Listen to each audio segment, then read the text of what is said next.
아버지께 참되게 예배하는 자들은 영과 진리로 예배할 때가 오나니 곧 이때라.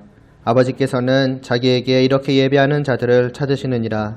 하나님은 영이시니 예배하는 자가 영과 진리로 예배할지니라. 아멘. 하나님 아버지, 저희의 예배를 받아주시옵소서. 주님의 은혜로 이렇게 한 자리로 불러주신 주님의 몸된 정말 교회요, 또 몸된 청년부가 또 이 시간도 예배를 드리옵나이다. 오직 머리 대신 주님 안에서 이 예배를 올려드리오니 저희의 부족하고 연약함을 정말 완전한 것으로 여기사 정말 받기 합당하신 것으로 여기사 기뻐 받아주시옵소서. 예수님의 이름으로 기도드리옵나이다. 아멘. 아멘. 다 함께 나는 예배자입니다. 찬양 드리시겠습니다.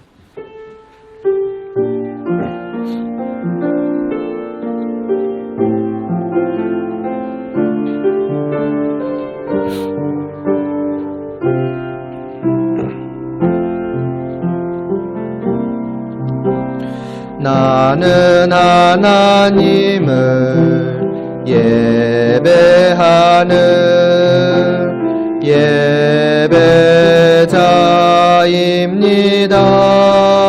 예배자입니다. 내가 서 있는 곳 어디서나 하나님을 예배합니다. 내 영혼 거룩한 은혜를 향하여 내 마음 완전한 하나님 향하여 이곳에서 바로 이 시간 하나님을 예배합니다. 한 번 더 찬양 드리시겠습니다. 나는 하나님을 예배하는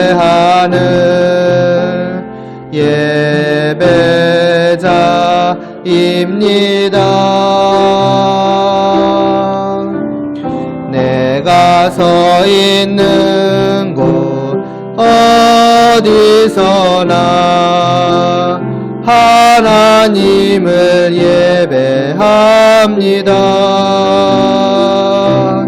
내 영혼 거룩한 은혜를 향하여 내 마음 완전한 하나님 향하여 이곳에서 바로 이 시간 하나님을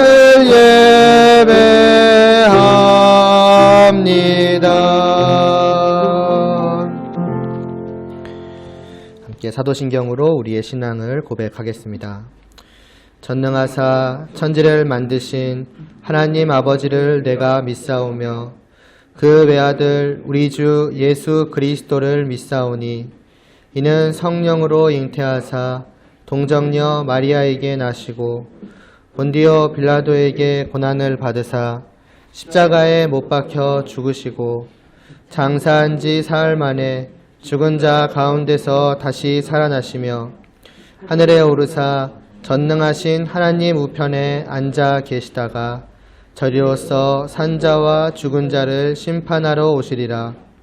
성령을 믿사오며 거룩한 공회와 성도가 서로 교통하는 것과 죄를 사하여 주시는 것과 몸이 다시 사는 것과 영원히 사는 것을 믿사옵나이다. 아멘. 우리 그 사랑 얼마나 함께 찬양 드리시겠습니다.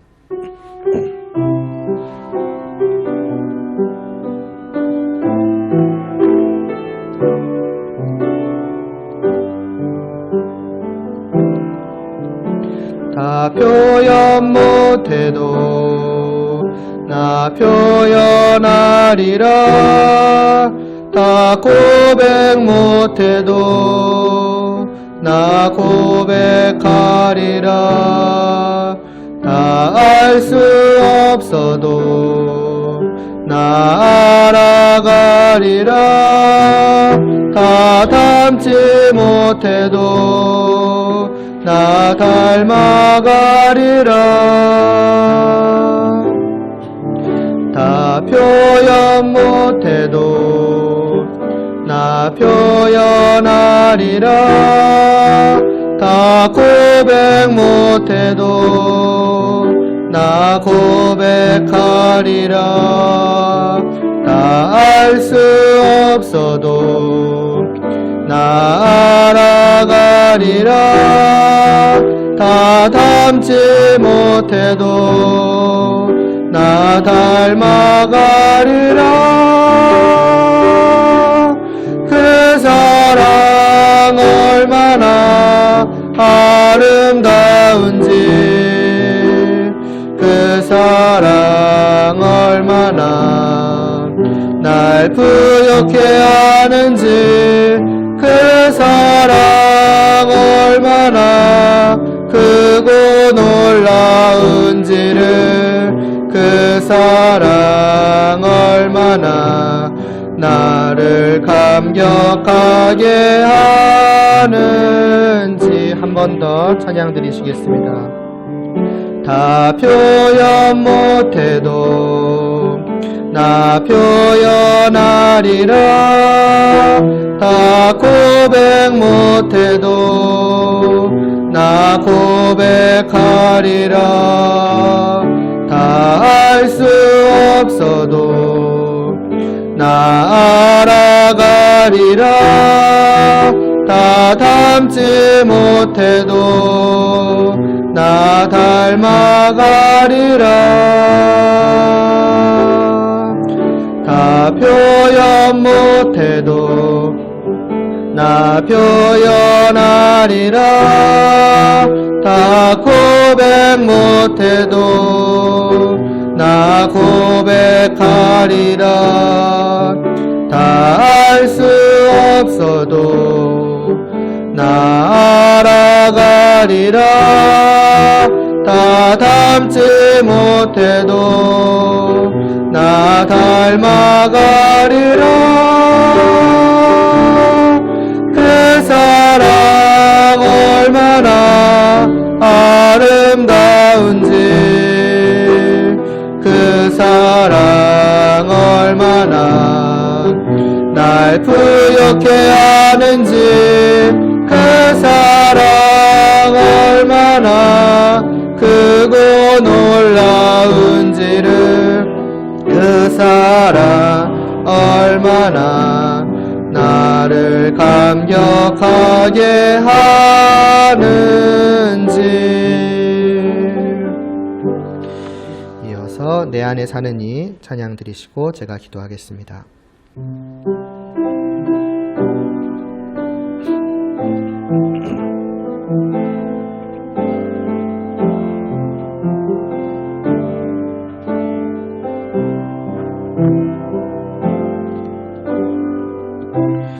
내 안에 사는 이 예수 그리스도니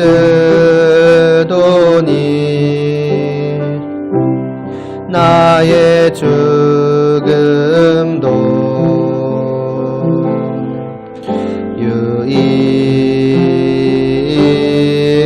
유익함이라. 나의 왕 내 노래, 나의 왕 내 노래, 내 생명 또 내 기쁨, 나의 힘 나의 것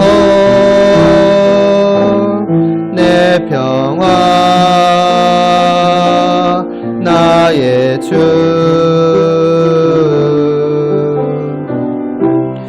내 안에 사는 이 예수 그리스도니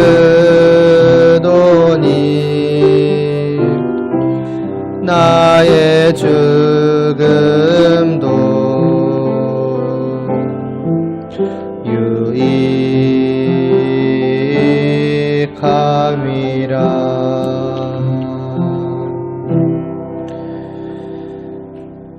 우리 안에 살아계시는 주님으로 말미암아 정말 죄인된 저희들이 거룩함을 얻고 정말 불의한 저희들이 의를 얻어서 하나님의 앞에 나아가 설 수 있게 되었으며 또 그 하나님의 양자로서 하나님과 함께함을 누릴 수 있게 되었습니다.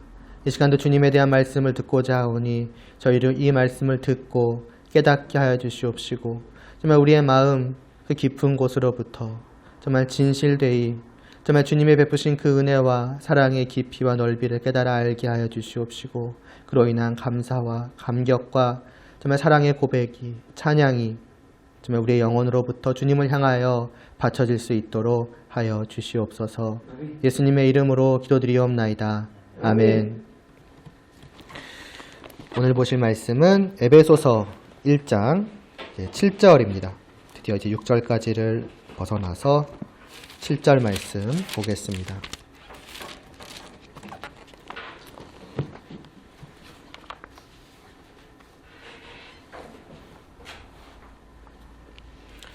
신약 성경 310쪽, 제 성경책으로는 310쪽입니다. 에베소서 1장 7절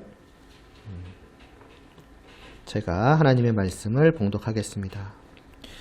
우리는 그리스도 안에서 그의 은혜의 풍성함을 따라 그의 피로 말미암아 속량 곧 죄사함을 받았느니라.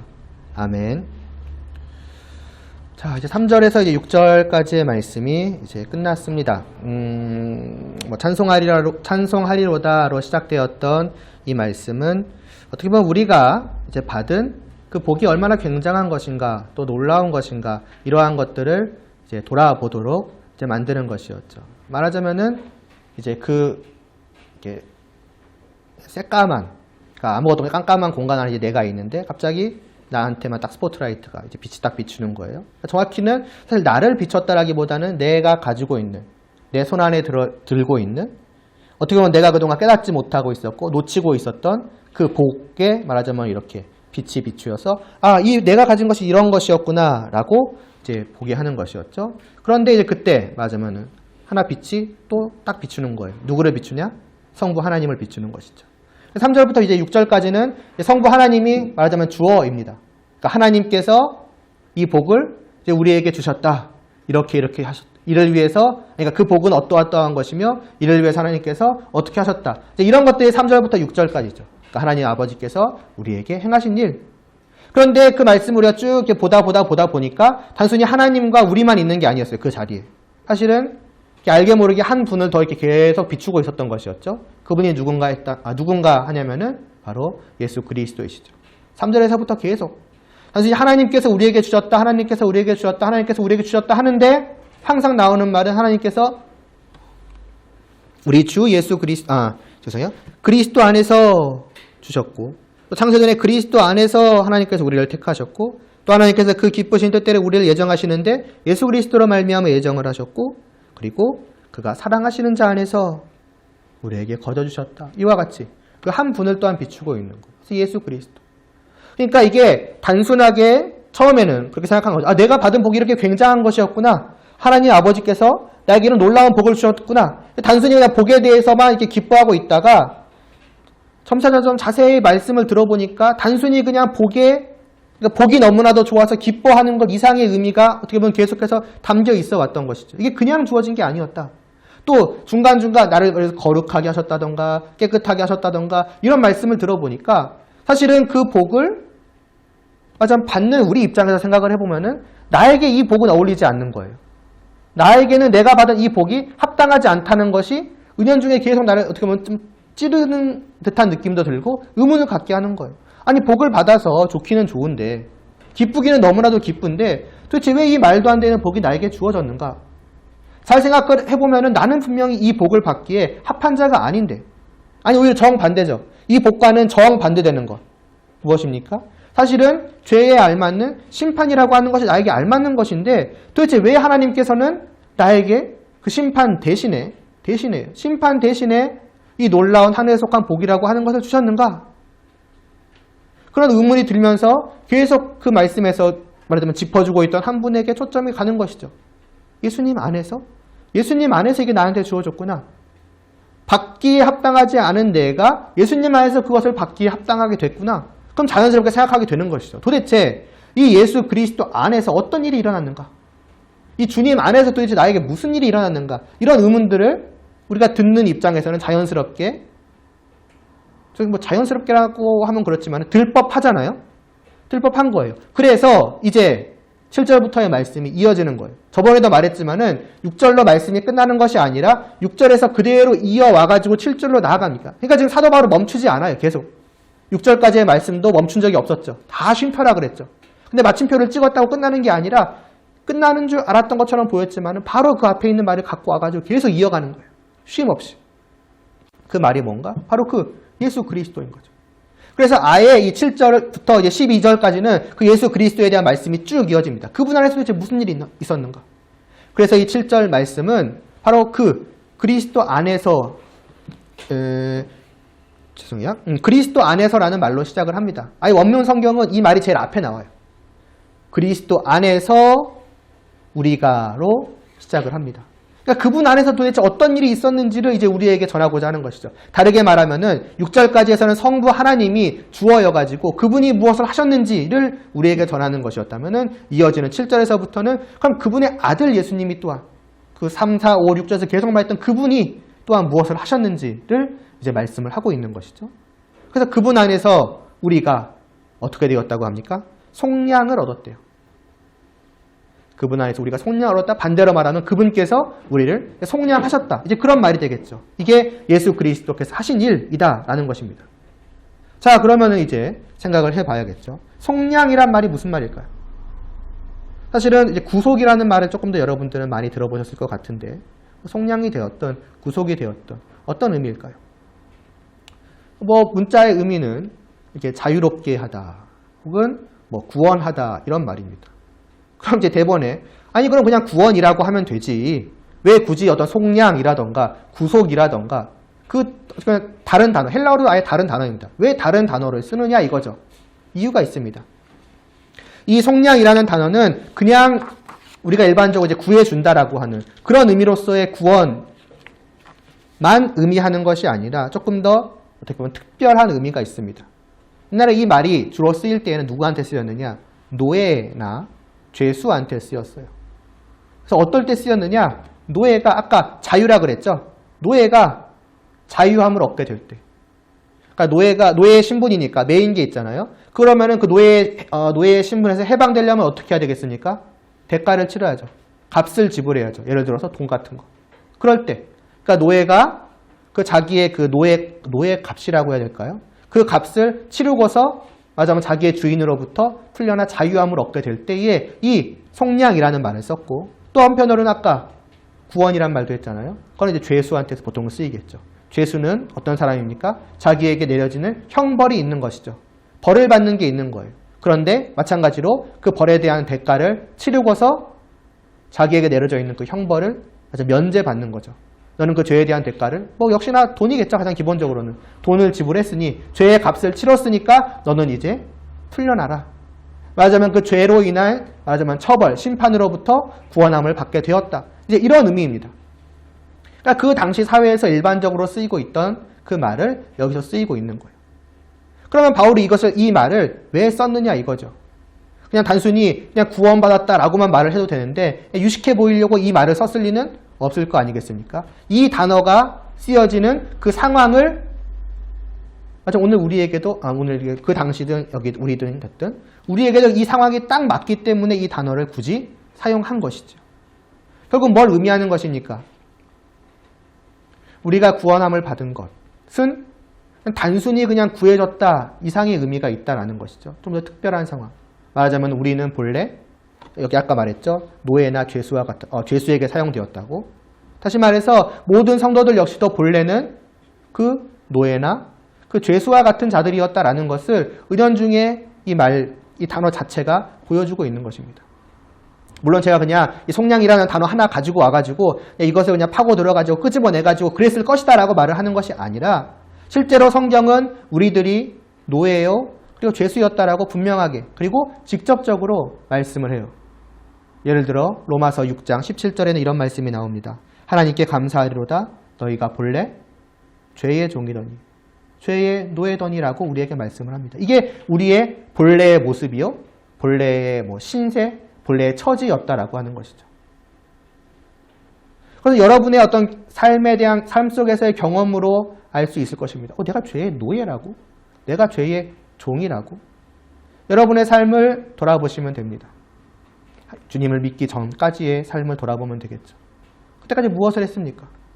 과연 그 여러분의 마음 속에, 생각 속에 하나님이 있어서 늘 하나님의 존재를 분명하게 인식하고 그분이 나의 창조주고 나는 그러니까 나는 마땅히 어쩌면 그분의 백성으로서 그분을 위하여, 그분을 바라보며 그분을 향하여 살아가야지. 그분이 나에게 생명을 주신 분이니까, 그분이 나의 진정한 주인이시니까 이런 마음을 가지고서 여러분들이 하나님을 향하여 살아왔습니까? 교회에 나오는 것도 마찬가지예요. 과연 주님을 믿기 전까지, 물론 믿기 전에도 교회에 나왔었던 분의 경우라면 믿기 전까지 정말 내가 하나님을 예배해야지 하는 그러한 마음으로, 진실된 마음으로 찬양을 드리고 말씀을 듣고 그리고 예배를 드리고 그랬었냐고요. 겉으로 드려지는 어떤 종교적인 행위 말고 진정 영혼에서, 마음에서 우러나와 드려지는 그런 예배가 여러분들한테 있었는가 생각을 해보면은 이거는 추측이 아닙니다. 그냥 확신이에요. 100이면 100 절대로 그럴 수가 없습니다.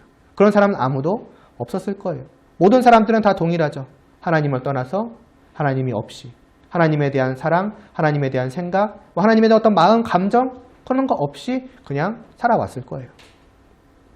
그것이 바로 뭐냐면은 죄라는 것이죠. 그럼 또 이제 이렇게 그런 사람들한테 말할 수 있겠죠. 그게 죄야 라고 말한다면 그게 어떻게 죄예요? 그게 무슨 잘못한 거예요. 그 자체가 보여주죠. 죄를 깨닫지도 못하는 것. 하나님이 말씀하시는 죄에 대하여 전혀 깨달음이 없는 것. 아예 알지도 못하고 인정하지 않는 건 둘째치고서. 그게 뭐냐면은 죄에게 사로잡힌 것입니다. 모든 것이 다 그래요.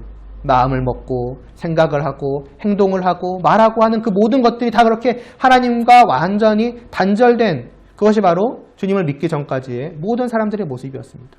뭐냐? 쉽게 말하면 죄가 시키는 대로 하는 거예요. 내 안에 있는 죄성이 인도하는 대로 그냥 살아가는 거예요. 거기서 벗어날 생각조차도 안 하지요.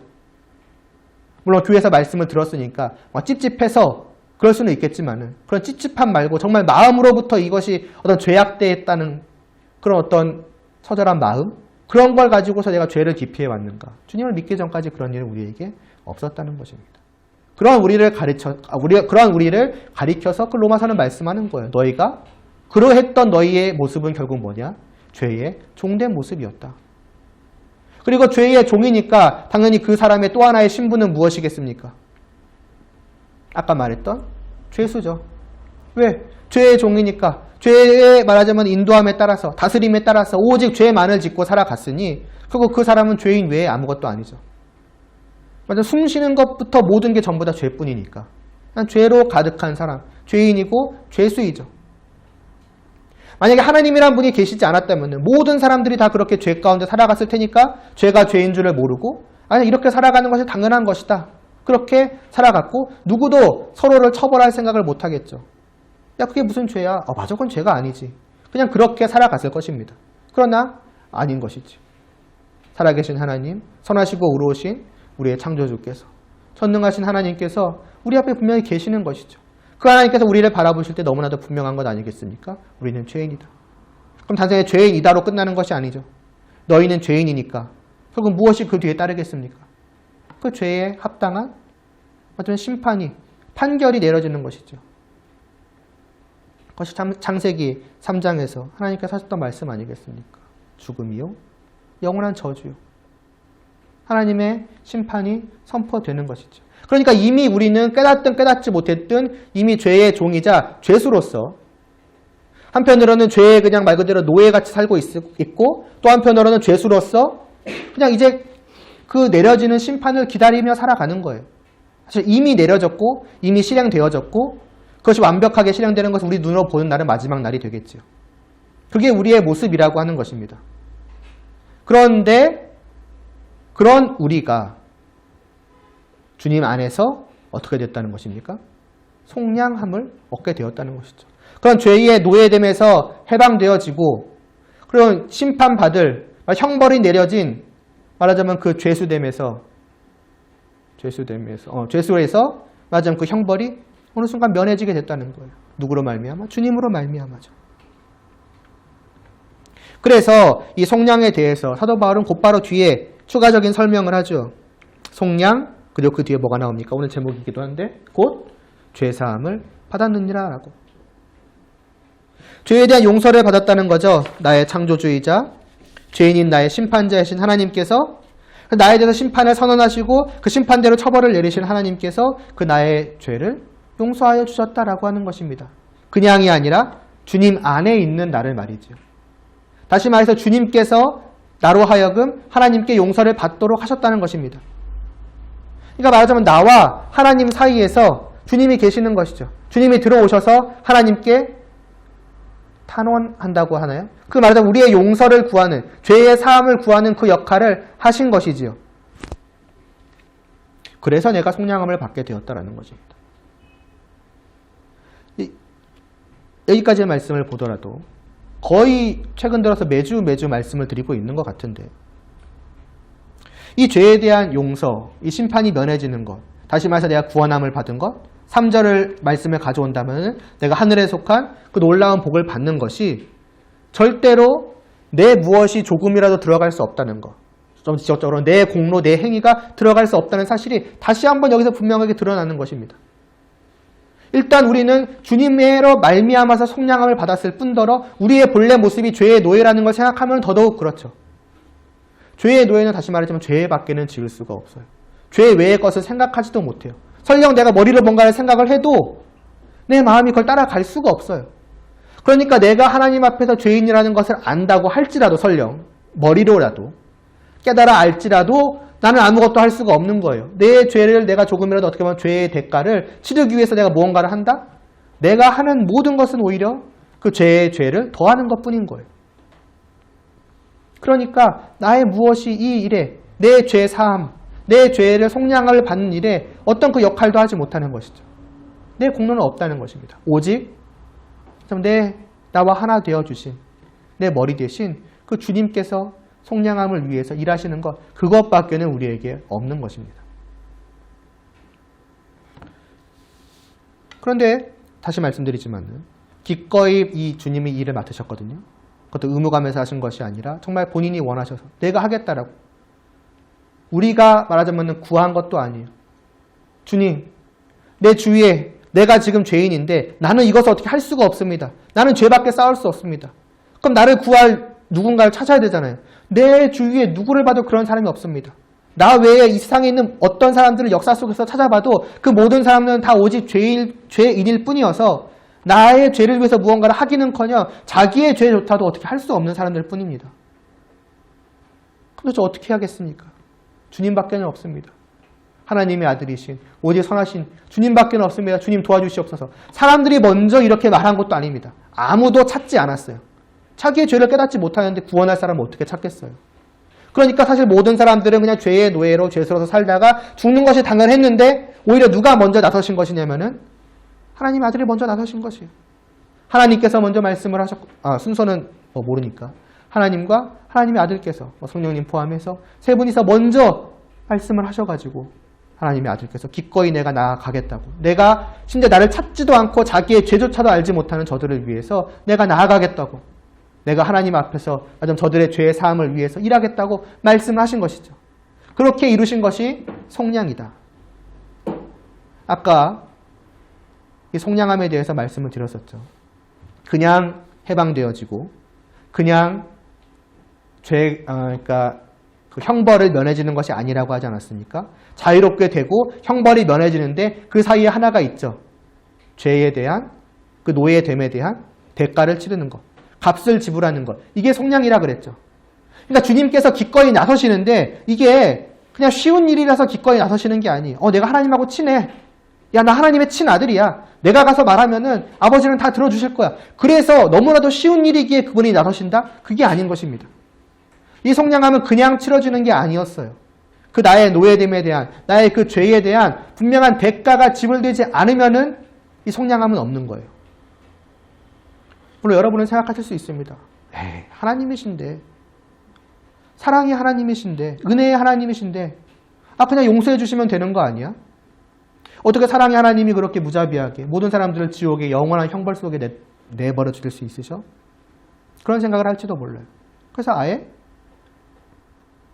지옥에 대해서 부정하는 사람도 있습니다. 사랑의 하나님이라면 그럴 일이 없으시다. 홍수심판이 나올 때는 어떻게 하나님 이런 일을? 마음이 찝찝해하고, 또 가나안의 모든 자들을 이스라엘이 이렇게 가나안 땅을 차지하러 가면서 한 명도 남겨두지 말고 다 죽이라고 할 때 어떻게 하나님이 그런 말을?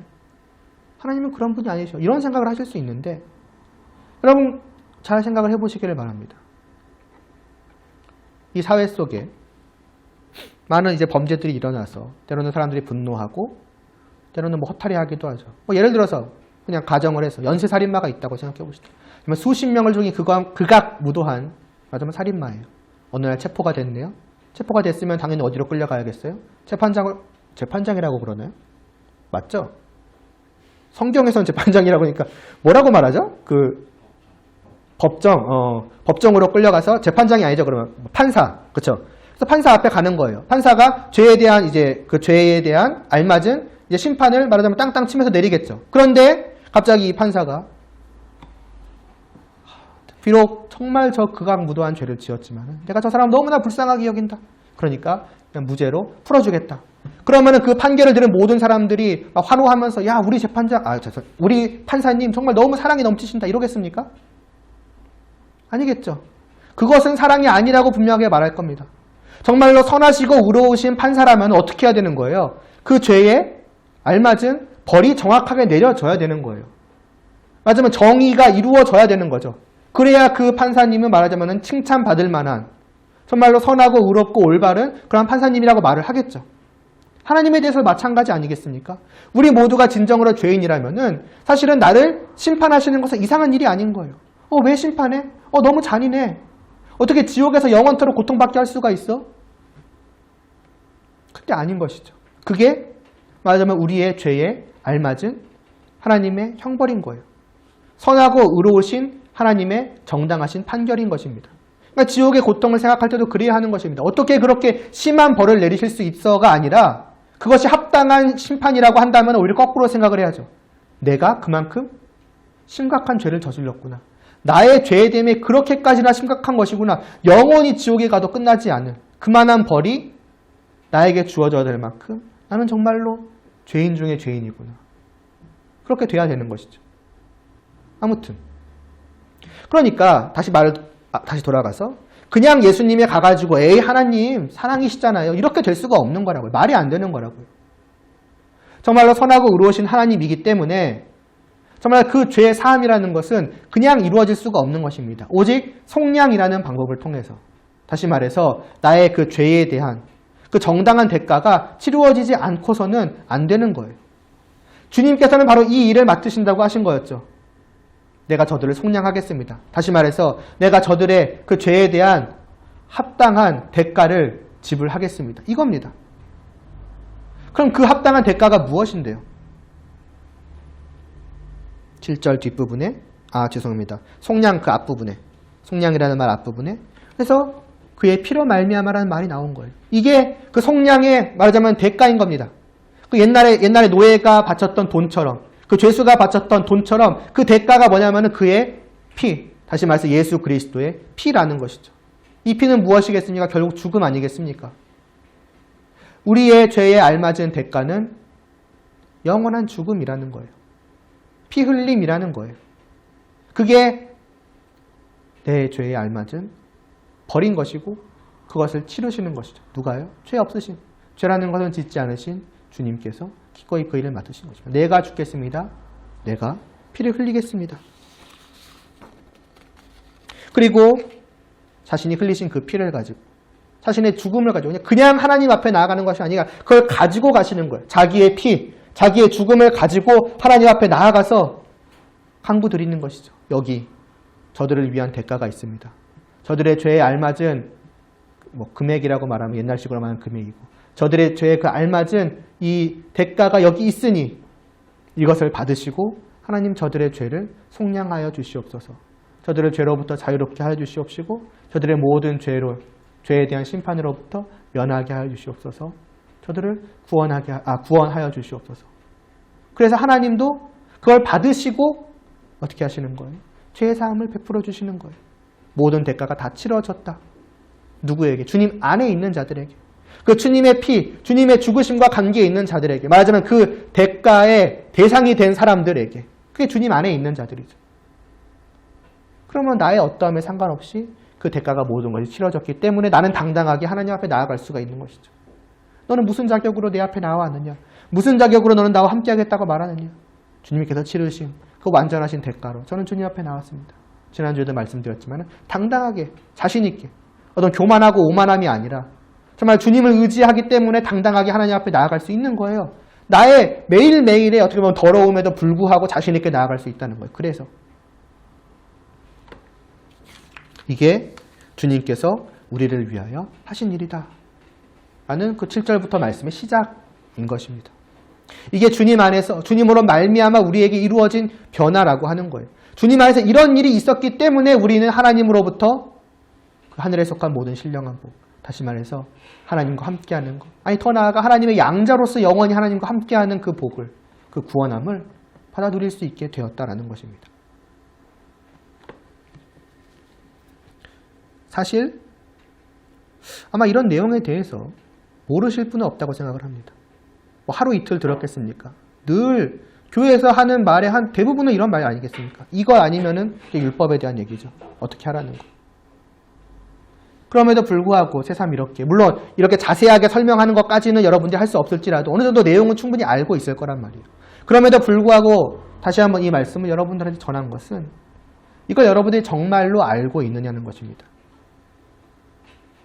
저 얘기 청년부 때 얘기했었는지는 모르겠지만 안다라는 것은 늘 말하는 얘기지만 머리로 아는 걸 말하는 게 아니에요.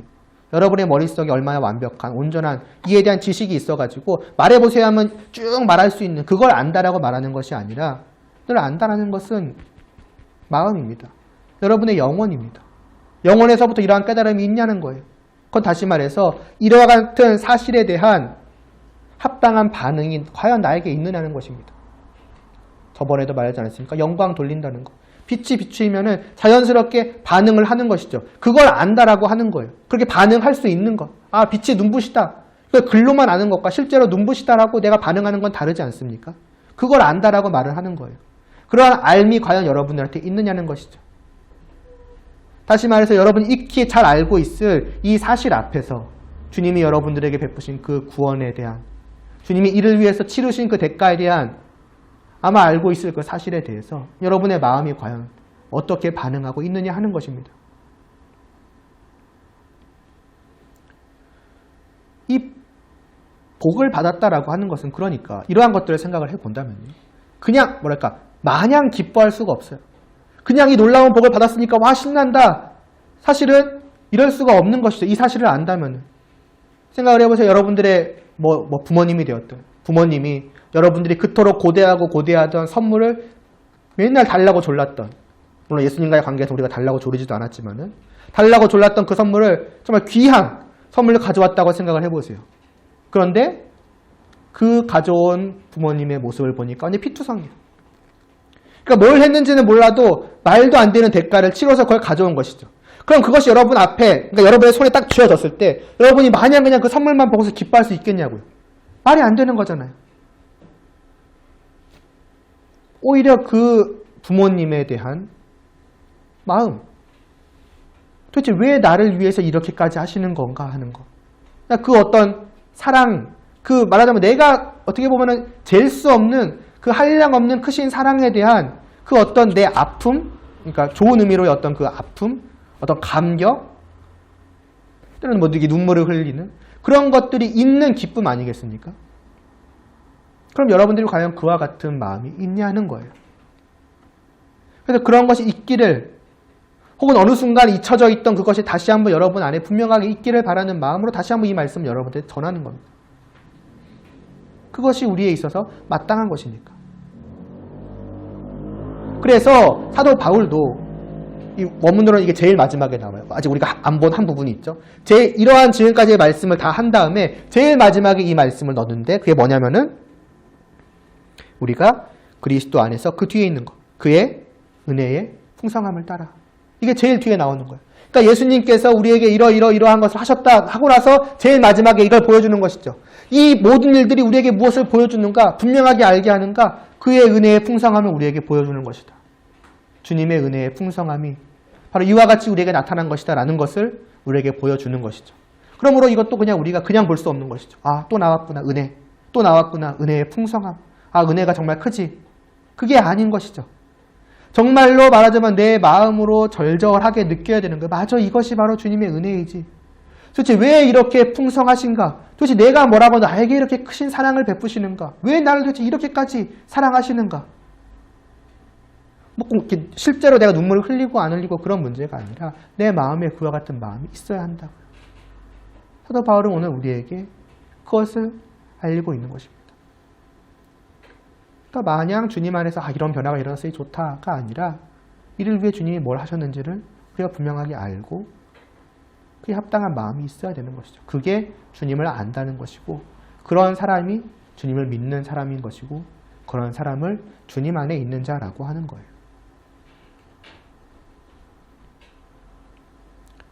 그럼 우리라면은 우리가 앞서 부른 그러한 찬양 같은 것이 정말 가사에 써 있으니까가 아니라 정말 이러하기 때문에 맞아, 내 마음이 바로 이런 거야. 내가 받은 게 이런 거야. 맞아, 주님의 사랑이 얼마나 큰지 난 도저히 알 수조차 없어. 그런 마음으로의 찬양이 자연스럽게 올려지는 것이죠. 그래서 오늘 이 찬양을 두 가지를 넣은 것이 그런 이유입니다.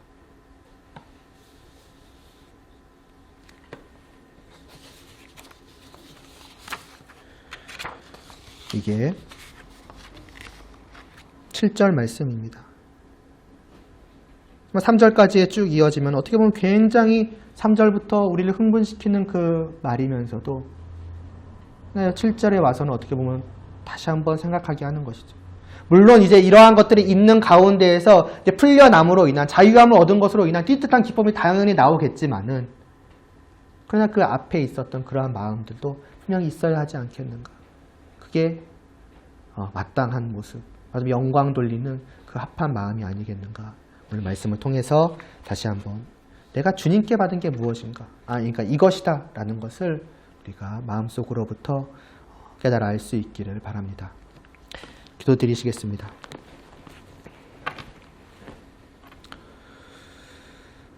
주님 안에서 우리가 속량 곧 죄 사함을 얻었습니다. 그냥 얻은 것이 아니라 주님의 피로 말미암은 그 대가로서 우리가 이것을 얻었습니다. 도대체 우리가 무엇이라고 하나님의 아들께서 정말 그리고 하나밖에 없으신 아들께서 우리를 위하여 피를 흘리시고 죽으셨습니까? 다시 한번 이 말씀 앞에서 내가 받은 것이 무엇인지 어떻게 받았는지를 생각해 보게 하여 주시옵시고 주님의 은혜의 풍성함을 그저 머리로, 그저 지식으로, 그저 말로 아는 것이 아니라 우리의 마음으로, 우리의 영혼으로부터 믿음으로 말미암아 깨달아져서 진정으로 알 수 있도록 하여 주시옵소서. 이런 우리의 찬양과 이런 우리의 예배를 날마다 받아주시옵소서. 이런 우리를 주님 안에서 기뻐 받아주시옵소서. 이 한 주간도 정말 하나님을 향하여 살 수 있게 해 주시옵소서. 늘 주님 안에 있음을 기억하게 해 주시옵시고 그것을 잠시라도 떨어져 나갈 생각을 하지 않게 해 주시옵시고 오직 이 안에 있음이 나에게 있어 진정한 기쁨이요 행복임을 깨닫고 그와 같이 살아갈 수 있도록 하여 주시옵소서. 이 은혜에 풍성하게 정말 깊이 잠기는 한 주가 되기를 원하오며 예수님의 이름으로 기도드리옵나이다. 아멘. 주기도문 드리심으로 예배 마치겠습니다. 하늘에 계신 우리 아버지여, 이름이 거룩히 여김을 받으시오며 나라의 임하옵시며 뜻이 하늘에서 이루어진 것 같이 땅에서도 이루어지이다. 오늘날 우리에게 일용할 양식을 주옵시고 우리가 우리에게 죄 지은 자를 사하여 준 것 같이 죄를 사하여 주옵시고 우리를 시험에 들게 하지 마옵시고 다만 악에서 구하옵소서. 대개 나라와 권세와 영광이 아버지께 영원히 있사옵나이다. 아멘.